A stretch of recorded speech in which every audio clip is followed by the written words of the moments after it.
Hello, and welcome to another indie author interview, this time with the fabulous Jason DeGray, here to talk about editing and writing and how to get from the latter to the former, because I'm going in the opposite direction today, apparently. And as always, if you're watching and you have questions for Jason, please feel free to ask them in the comments. We absolutely love answering questions from the live audience. It's always a lot of fun. So without any more ado, I'm going to turn it over to Jason. Say hello. Oh, thank you, Allegra, and thanks for having me on. My name is Jason DeGray, and I am an author and a self-proclaimed imagination wizard. And I have been writing for a very long time. And more importantly, I think I've been creating worlds for even longer than I've been writing. And that's really what kind of got me into writing was I wanted to be able to share the worlds that I was creating with other people, and I wanted to be able to, invite them in and meet the characters that I was spending time with and things like that. So, that's really what told me, got me in moving towards writing, and I love it. I love storytelling, and it is something that I'm very passionate about. So, I've been doing it. Wow, most of my life. So I feel like storytellers are born. Like you just get in and you want to tell stories and you're going to one way or another. It kind of pours out of you. yeah. So you're here today really to talk about, though, something very particular, which is this moment that happens with every single novel that is more than a first draft, where you have to go and transition from the really exciting, really kind of magical time of first drafts, where everything is possible and you're inventing and you're creating, to the much more I'm, at least in my opinion, difficult stage of having to rip your work apart, find every flaw in it, and make it better. Tell me about your process. Well, this is something that I've seen a lot of people have trouble with, and I've had a lot of trouble with it myself. And like we were talking about earlier, is something that I'm in the process of at this very moment.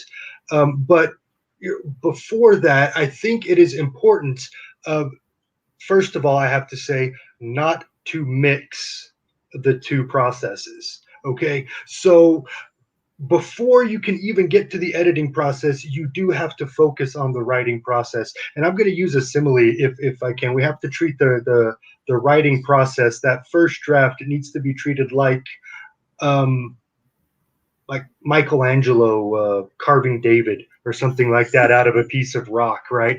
And I mean, and so we have to approach it like that, and so the first thing that is going to happen, in that first draft. I mean, that is really just carving out the rough form, right? You're trying to get that thing that's in your imagination, that story that you want to share, and you're trying to get that out, and you're trying to get that on paper so you can, see it in front of you.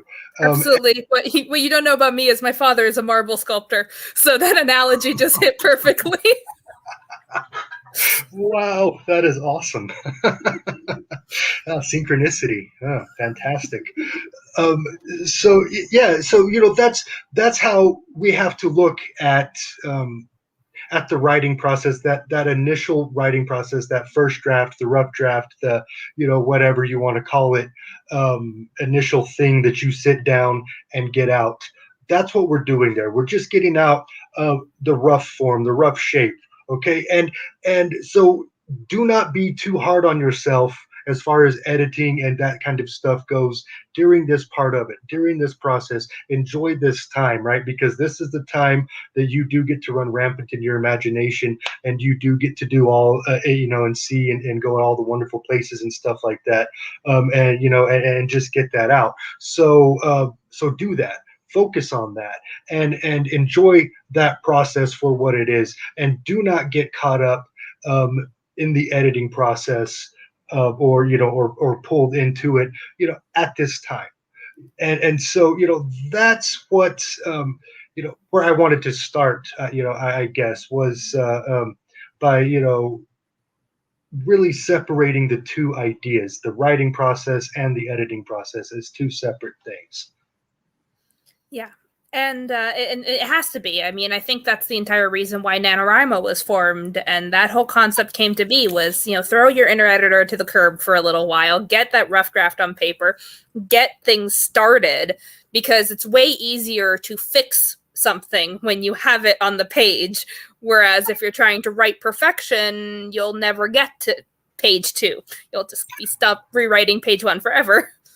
Right. Exactly. And how many times have we, as authors, sat down and done that exact thing, especially if we're on the computer and Word starts popping up with those squiggly colored lines, and oh my God, that'll wreck the writing flow right there when you got to stop. My favorite hint when people get really caught up in those little squiggle lines or just in rereading what they wrote infinitely is to change your font color to the same color as your page. So you're writing, but you have no idea what you just wrote. Oh, that's a good idea. That's a good idea. It unnerves people. Right. They can't do it. Right. Well, yeah. It is unnerving. Especially I think because we become too used to the technology. One of the things that I did to get rid of that, so I could just focus on the writing during the writing, was I picked up a typewriter. And that's where all my first drafts go, is on the typewriter now, or in notebooks or things like that. I don't even go to the computer until I get ready to start the editing phase, and and moving that rough draft from that onto the screen is technically my first draft. As far as having it on the computer goes, but yeah, I mean, before that, it's completely analog. I had to remove that distraction because it is, and the computer became too much of a distraction during that writing process.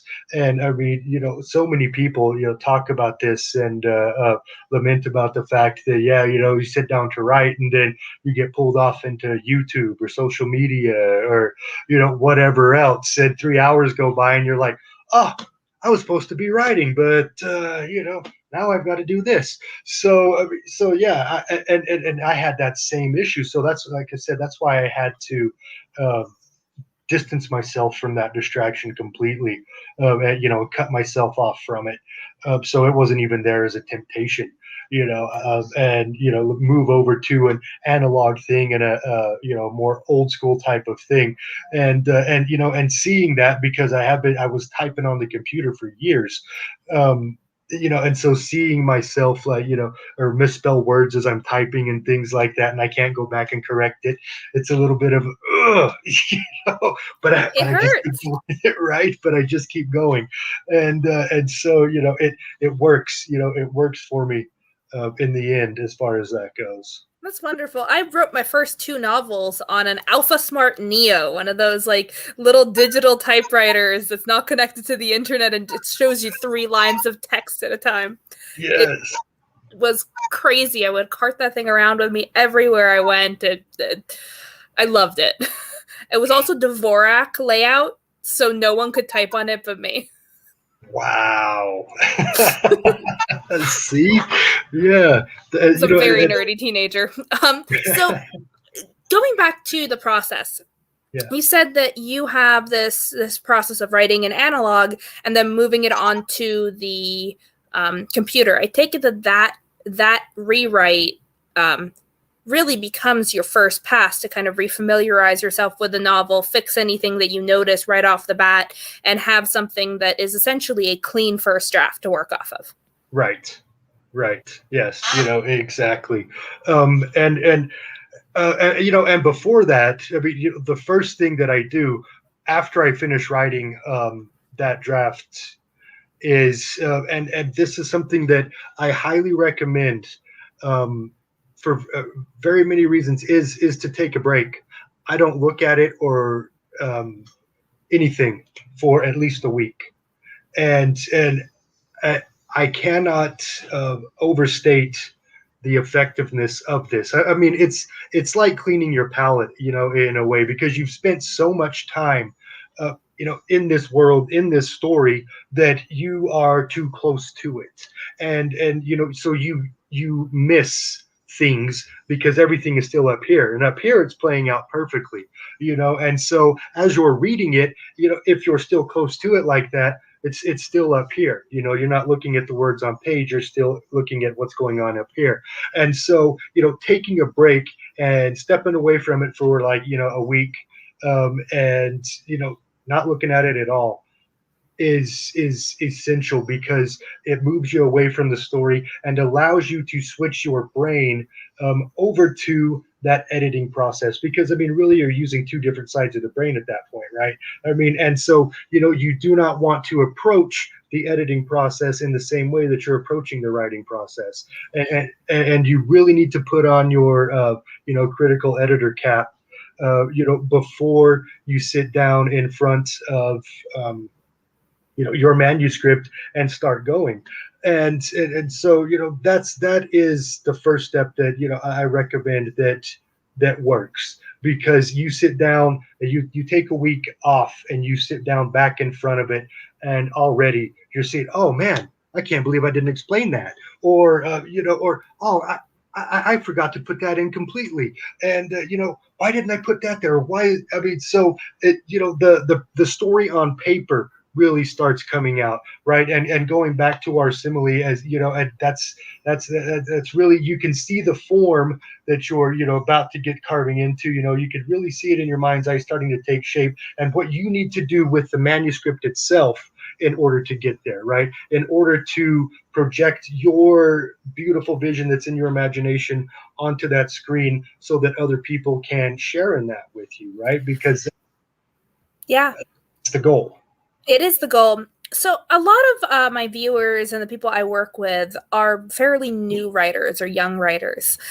And this stage is where I see a lot of them fumble and freeze, because you're suddenly confronted with the mistakes you've made, the mistakes that you've let go this whole time while you were drafting. And they get, a lot of people get the let go, just write, word vomit onto the page in your first draft.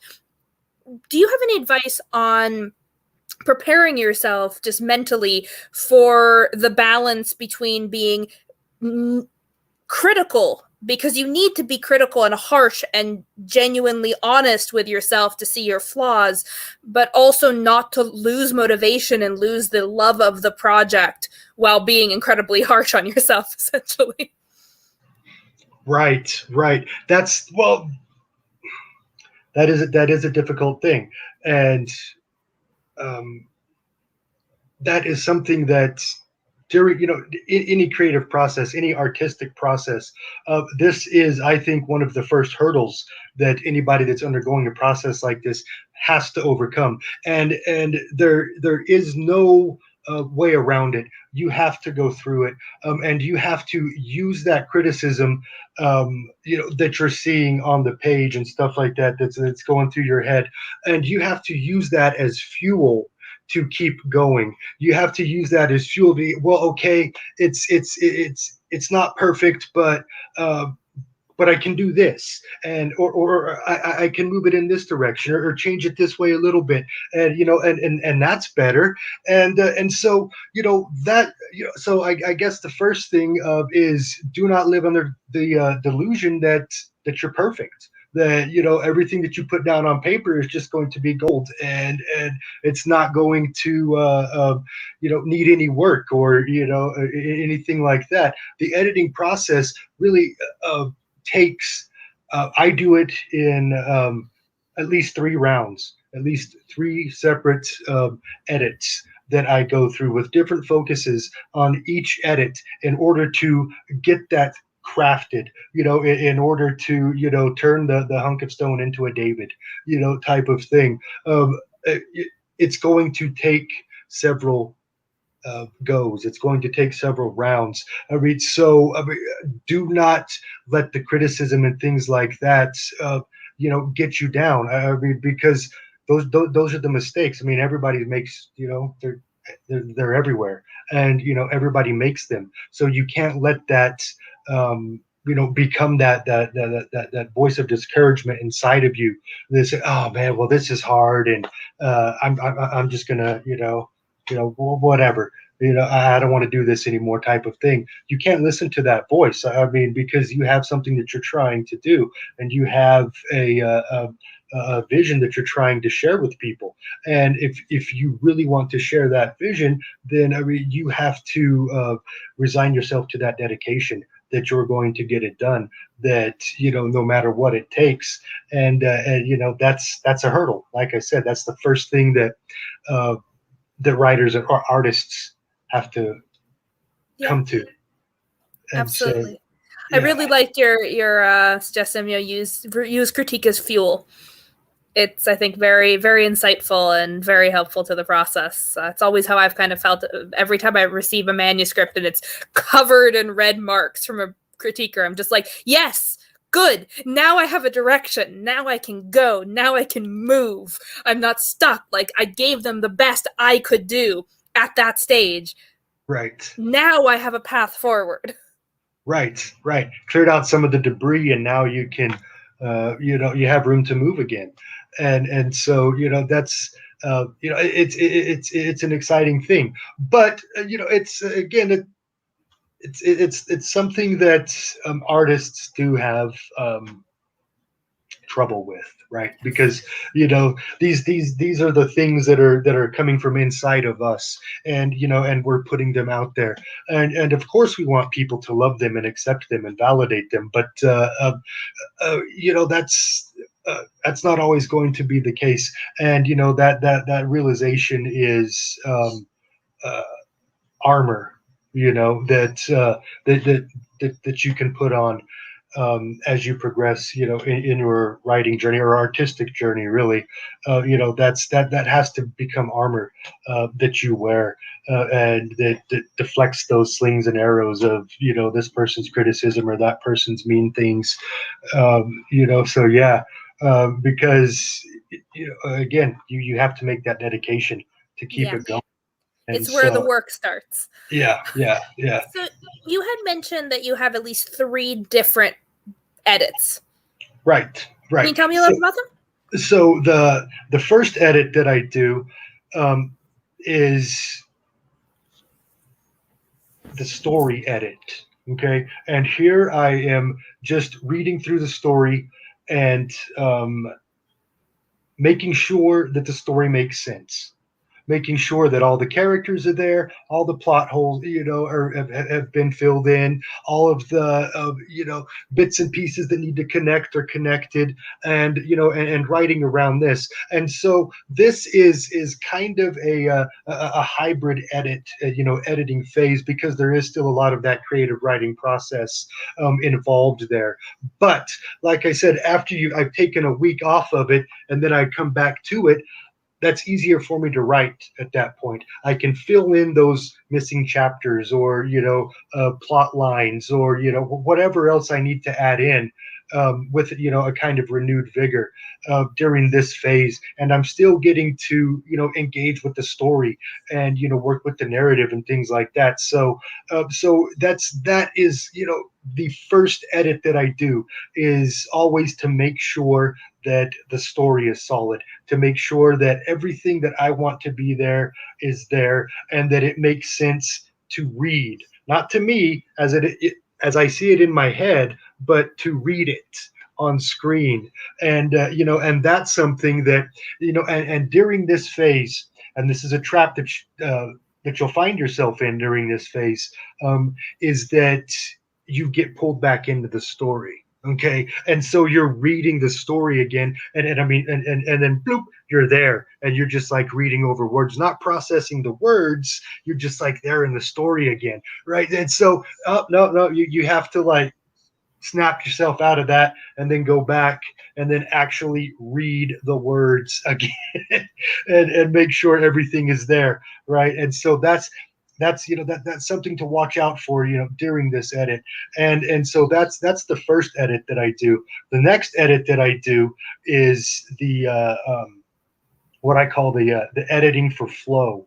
and this is putting the story together, putting the text together, and actually crafting the narrative of the story and how it's going to flow from beginning to end, and where the chapters are going to be, and or move them around, and things like this. Working with sentences, and do I like the way that I wrote that, or can I rewrite it and make it sound better? That's that edit.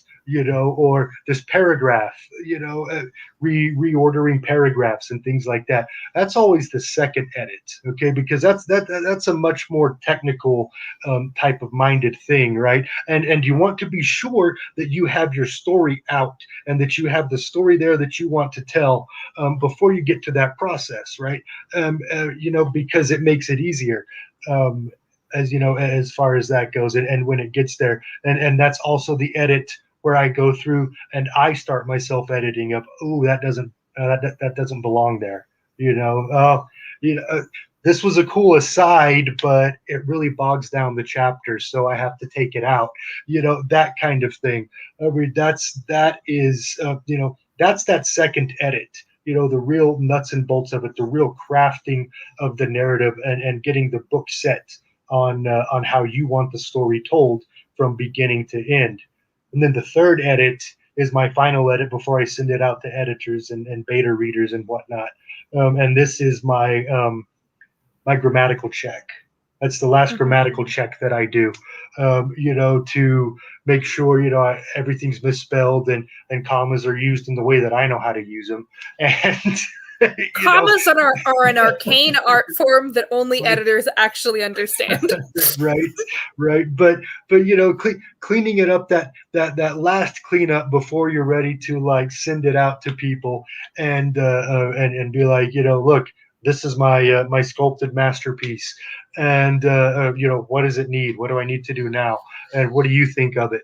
And so that's the process. And by doing that, and so like I said, that's three. And for me, since I write out here first, that's really 4 edits that I go through before I even let anybody else read it. Okay, but doing that way, having that process, spending that time not only writing it but crafting it as well, gives me a sense of confidence, in the story, in the narrative, in what I just put out there, that I wouldn't have had otherwise, right? Because I've already been through it. I've already combed through everything, and put it out there, and this is the best way that I could see it at this point. So that's when it goes out to the editors and beta readers and be like, all right, here's this really cool solid story that I just crafted. What do you think? Does it need to go? What do I need to add? What does it need to be there? That sort of thing. And you're confident at that point. I am anyway. And I'm solid. In the fact that that I've crafted something well. And at this point, I don't like this or I don't like that. That's fine. That's opinion at that point, right? But I still have that confidence there inside me of this thing that I'm presenting, because I did go through that process and spend the time, and so very helpful.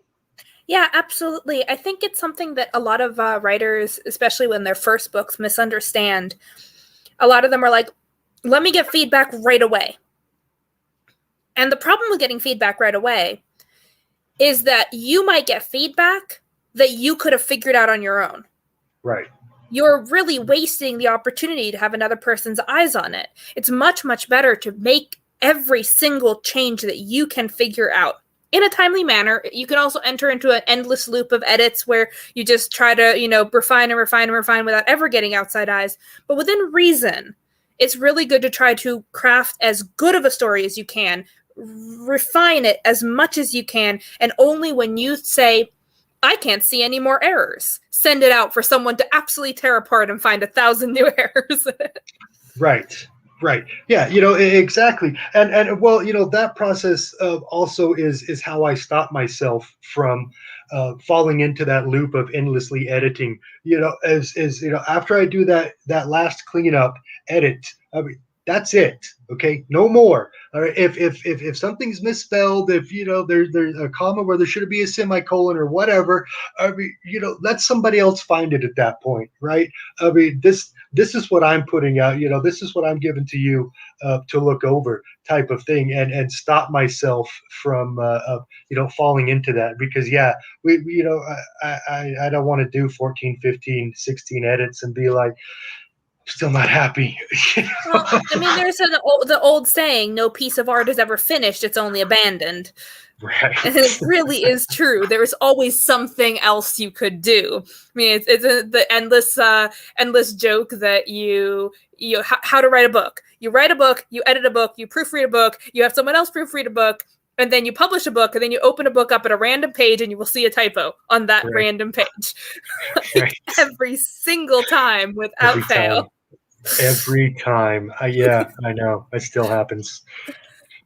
It's bizarre. I swear, they just live in the pages, and they only come out when you've published. Right. We do have some comma hate and comma love here in the audience today. So clearly there are people who understand comma consistency. I am not one of them. Yeah. No, commas are they're funny little things, and I do English teaching and tutoring as well, and I think that one of the most misunderstood and overused probably punctuation marks is the comma. Yeah. And it's amazing how some people will just go crazy with it. Yeah, it's some people treat it as a science, and some people treat it as an art form. Yeah. It can lead to some very funny sentences sometimes.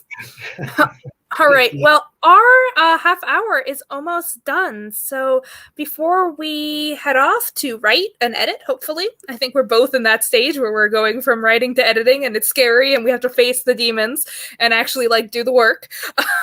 But can you let us know where to find you and where to find your books? Check me out on my website at jasondegray.com. I have books and links and interviews and things that I'm posting up there and upcoming whatnot. And so, find me out there. I'm on Facebook at Jason DeGray Author. And check out my reading group at The Weird Worlds, the writing of Jason DeGray, also on Facebook. I'm on Instagram at TRM Novels, and I do not Twitter, so I'm not there. I'll tweet for you. So I'm definitely I just picked up Jason's book, Eve. It looks fantastic. It's a cyberpunk, amazing, very, very, very cool looking thing. I can't wait to dig my teeth into it. It's exactly the sort of novel I'm into right now. I'm writing and editing fantasy, so I cannot read fantasy to save my life. It completely influences my work. So for everyone who is watching and will be watching, thank you so much for tuning in. As always, we always welcome live comments and questions, so catch the next author next Tuesday. And we're also back every Friday for roundtable discussions that are a whole hour of fun shenanigans. If you want more of this and want to hang out with cool authors and have a lot of fun, the Plot Mom Discord is always open, and it's a happening place with too many commas in use. But a lot of people willing to give you feedback on your wannabe almost masterpieces that just need a little bit more polishing. So thank you all for watching. Thank you so much, Jason, for coming on and sharing your process with us. It's been an absolute pleasure to have you. Thank you, Allegra. It was wonderful being here. I appreciate it. See y'all soon.